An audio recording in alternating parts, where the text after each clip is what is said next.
this is what it looks like removed. You can see these little ribs here, areas. I pried up the retaining tab, and you literally just walk this guy right out of the old master cylinder, and it pops right out. So we're gonna reverse the process, push the new one, or push the old one into the new master cylinder and go for broke. So what I have set up here is some plastic fittings, some tubing, and we're doing a bench bleed. So down inside there, I have those lines down in the hydraulic fluid, or excuse me, brake fluid. And so with it in the vise, I can actually get enough pressure on it. You can see with my thumb even. So what you want is you want to keep pressing that piston until there are no more bubbles coming out. Now I did have a bunch of bubbles coming out, but as you can see in here, ooh, there was one. So it's not pulling any more air. Sorry about that, that's the heater. So discovery learning. I did change out the reservoir without too much issue on the bench. That was not too much of a problem. You saw the brake bleed, or the master cylinder bench bleed. There's 100 videos out there to go from. So you just want to make sure that you don't have any air bubbles, sucking sound, but don't overthink it. Like I said, the last time I did it, I literally drained everything out of it and into my bag on the bottom, and everything was fine. It just took me longer to bleed it on the car itself, so it just took me a little more fluid. Really important tip here, with removing this line, there's a little rubber gasket that sits inside there. Be very cognitive, that C word, not the other one, but this C word, of that rubber gasket. It can fly off when you just pull on that joker, and the reason why it's flopping around is because I wanted to demonstrate that this pin should be the first thing, well, other than the two electrical connectors, this pin here that sits right inside here, this guy should be the very next thing you take out, because you really can't get to this back nut here without that 24 millimeter without taking this guy out. And the bottom one is super easy, it's no big deal. So once I got it on the vehicle, I still had the brake lead kit still installed, and I removed the back one first with the lines. I disconnected and had them higher than the reservoir tank. I was attempting to keep from draining out too much fluid. There was fluid that came out, so it's pretty much unavoidable unless you got a secret methodology to do it. So I did the back one first, finger tight on those threads, and then the front one was a little more difficult. You can take pressure off the line and finger tight your nut here, your B nut, by moving the line up and down. So what I really wanted to show you here was the gap. I don't know if I can zoom in on it, but what you really want to be careful of, let me get my camera going, is the gap right down here on between this line, this brake line, and this bulkhead. And I'm going to get a better light here to let you see that. So that which you have to be very, very, very careful of, and make sure you have an air gap down here. Oh, I got a laser pointer, stand by.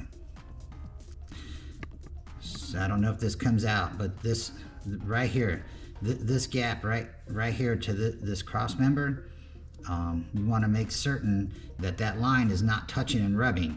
You will have a catastrophic brake failure if you have contact with your line on that bulkhead. I really want to show you this.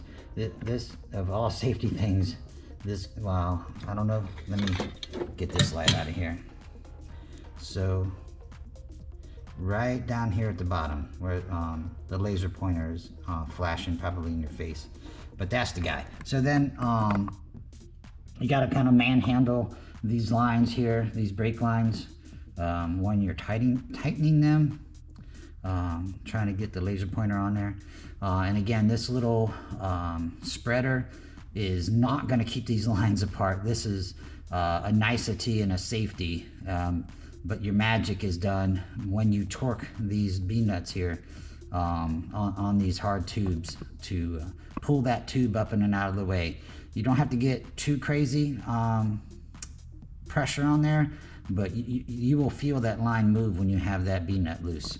So that's pretty much the safety tip there. So what's next is when my lovely assistant comes back from the store, I will have her in the car. We'll watch the, we'll do it old school method. I have found the best way. And we'll get these electrical connectors on, right? So we can do that right now as we talk. Can we put the light on the subject here? And find our electrical harness that I moved up out of the way. This should be fairly easy. Again, electrical connector. These ones are easy. The ones on the brake calipers are a pain in the ass. So this guy here, no problem. Boom, done. And I will get the little guy back in its place.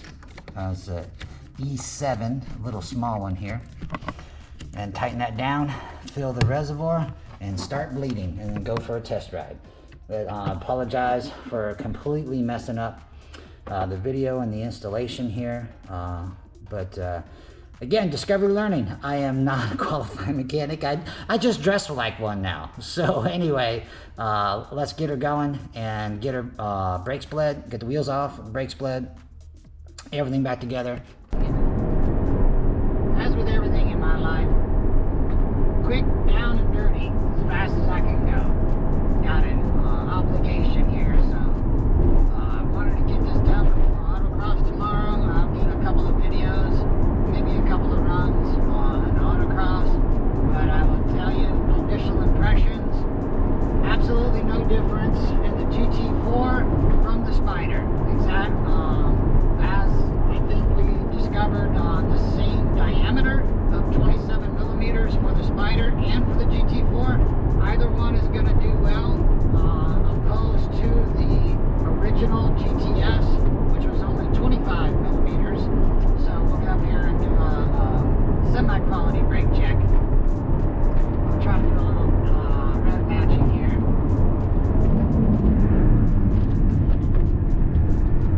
So I think our cars, the Caymans, enjoy lighter braking for longer periods of time.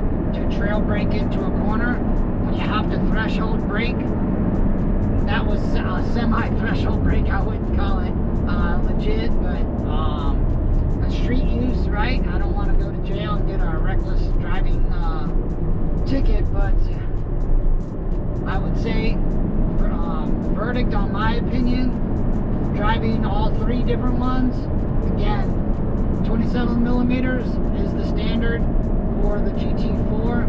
I'm just going to have to get some race pads and try some race pads and see if that firms it up and decreases the travel. I know for a fact, based upon the feel, that driving on course is going to be no different from the Spider to the GT4. So with that, I bid you adieu until tomorrow and get a couple of runs in. Try to do some threshold braking. We'll see how that works. So our cars being momentum cars on an autocross course, I don't like the threshold brake like on track. So to keep the momentum up, with that, we'll wait and see what happens tomorrow. Talk to y'all. Out.